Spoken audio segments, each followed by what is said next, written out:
இன்னைக்கு நம்ம ஹீரோனிக்கு மேரேஜ் ஆக போது போல.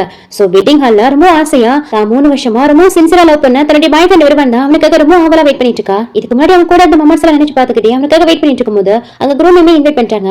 பார்த்தா அவன் வேற ஒரு பொண்ணு கூட வரான். ஹீரோனிக்கா பயங்கர ஷாக்கிங்கா இருக்கு. அவன் கூட வந்த அந்த பொண்ணு கிட்ட ஜியா என்ன பண்ணிட்டு இருக்க, இன்னைக்கு எனக்கும் சின்சுக்கும் மேரேஜ் ஆக போதுங்கிறது தெரியும்ல, அப்படி இருந்தும் நீ எதுக்காக அவன் கூட வந்திருக்க, என்ன எம்பரசிங் ஆக்கனே முடிவு பண்ணிட்டா, எதுக்கு இப்படி எல்லாம் பண்றேன்னு கேட்கும்போது ஏன்னா ஜின்சு என்னதான் மேரேஜ் பண்ணிக்க போறான், இன்னைக்கு அவனுக்கான பை நான் தான் சொல்லிட்டு இருக்கா. சின்சு அவ என்ன பேசுறா, என்ன நடக்குதுன்னு கேட்கவும் ஜியா லீ ஃபேமிலியோட எல்டர் டாட்டர், ஆனா நீ எங்கயோ கிராமத்துல இருந்து வந்த பொண்ணு, சோ இவ கூட ஒப்பிடும்போது இவதான் எனக்கு பெஸ்டான சாய்ஸா இருப்பான்னு தோணுதுன்னு சொல்றான். ஆக்சுவலி இந்த ஜியா பணக்கார வீட்டு பொண்ணு, ஹீரோயின் ஏழை பொண்ணுங்கிறதால பணத்துக்காக அவங்களை கழட்டி விட்டுருக்கா. இந்த ஜியா அவங்க கிட்ட ஒரு கார்டை வாங்கி நீ ஷின்சு படிக்கிறதுக்கு நிறையவே ஹெல்ப் பண்ணிருக்கேன்னு கேள்விப்பட்டா. சோ அதுக்கான காம்பன்சேஷன் இதுல இருக்கு. நீ அவனுக்காக ஸ்பெண்ட் பண்ண பணத்தை விடவும் டபுள் மடங்கு இருக்குன்னு சொல்லிட்டு அந்த கார்டை ஹீரோயின் கிட்ட தூக்கி போறா. ஹீரோனிக்கா ரொம்ப கஷ்டமா இருக்கு. ஏன்னா இதுக்கு முன்னாடி அவன் கஷ்டத்துல இருந்த போலாம் இவதான் நிறையவே ஹெல்ப் பண்ணிருப்பா.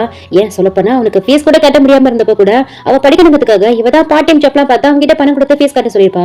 என் காசுல வாழ்ந்துட்டு உனக்கு எப்படி எனக்கு துரோகம் பண்ண மனசு கேட்டா அவன் அறிஞ்சிடறா. எவன் என்ன பண்ற, நீ எதனா விருப்பப்பட்டு எனக்கு எல்லாமே செஞ்ச, ஆனா நான் ஏதோ உங்ககிட்ட இந்த பரிச்சை முதல்ல பேசிட்டு இருக்க சொல்ல பக்கத்துல நிக்கிற அந்த ஜியாவும் இவ்வளவு பிடிச்ச முதல்ல வெளியில தள்ளுங்கன்னு சொல்ல அங்க இருந்த கார்ட்ஸ் ஹீரோயினை பிடிச்ச வெளியில தள்ளிடுறாங்க.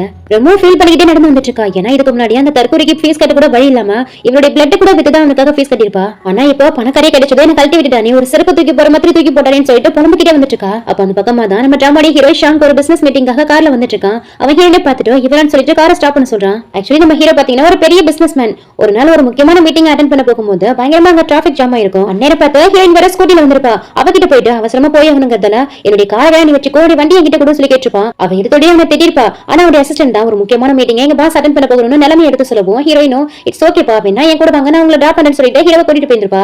இப்ப எல்லாத்தையும் நினைச்சு பாத்துட்டு இருக்கா. பக்கத்துல இருக்கிற அசிஸ்டன்டும் பாஸ் அந்த பொண்ணு பாத்தீங்களா கல்யாணத்துல இருந்து பாதியிலே ஓடி வந்துட்டா போலன்னு சொல்லிட்டு இருக்கும்போது அவளை நம்ம காரை வச்சு லைட்டா ஹிட் பண்ணி விடுன்னு சொல்றான். பாஸ் என்ன சொல்றீங்கன்னு கேட்க அதான் பாஸ் சொல்றாருல சொன்னது செய்யும் போது இந்த டிரைவரும் லைட்டா போயிட்டு ஹீரோயினை ஹிட் பண்ணிடுறான். உடனே ஹீரோவும் காரை விட்டு இறங்கி போயிட்டு அவளுக்கு ஹெல்ப் பண்ண போறான். ஓ ஹெல்ப் பண்ண எனக்கு தேவையில்ல, காரை வச்சு ஹிட் பண்ணதுலாமா எனக்கு ஹெல்ப் வேற பண்ண வந்துட்டேன்னு கேட்டா அவன் திட்டிட்டு இருக்கா. எனக்கு இன்னைக்கு டேவே சரியில்லை, 3 வருஷமா லவ் பண்ணவா என்ன மேரேஜ் பண்ணிக்க முடியாதுன்னு கழட்டி விட்டுட்டான். இங்க பார்த்தா ஒருத்தன் காரை வச்சு எனக்கு ஹிட் பண்ணிட்டான்.